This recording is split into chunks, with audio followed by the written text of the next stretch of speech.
சஞ்சு என்னதான் நம்ம பேட்ஸ்மேனா பேசினாலுமே ஒரு கேப்டனாவுமே அவர் கொடுத்த ஜாப் நல்லா பண்ணியிருக்காரு. பிகாஸ் 22ல ராஜஸ்தான் ராயல்ஸ் ஃபைனல்ஸ் எடுத்துட்டு போயிருப்பாரு.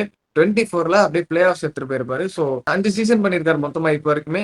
அதுல வந்து ஒரு பிளே ஆஃப்ஸ் ஒரு ஃபைனல்ஸ் எடுத்துட்டு போயிருக்கிறது பெரிய விஷயம் தான். ஏன்னா அவங்க ஃபைனல்ஸ் போனதே கம்மி தான் ராஜஸ்தான். ஒரு கப் அடிச்சிருக்காங்க ஓகே. மத்தபடி வந்து சஞ்சு அவர் கான்ட்ரிபியூஷன் வந்து எல்லா இடத்துலயுமே முடிஞ்ச அளவுக்கு அவர் கொடுத்துட்டு தான் இருந்தாரு.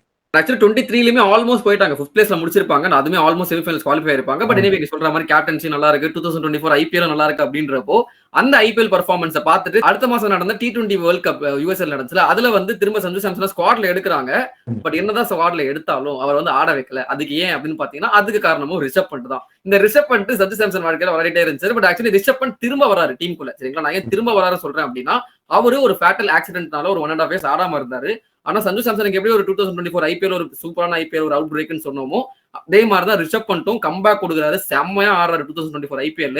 டைரக்டா வந்து அப்படியே ஸ்குவாடுக்கு வந்துடுறாருங்க. ரிஷப் பண்ட் தான் ஆடுறாரு. பட் எனிவே அந்த வேர்ல்ட் கப் முடியுது. அதுக்கப்புறம் வந்து 2 ஜாம்பவான்கள் வந்து T20ல இருந்து ரிட்டையர் ஆறாங்க. அது நம்மளுக்கே தெரியும் யாரு அப்படின்ட்டு.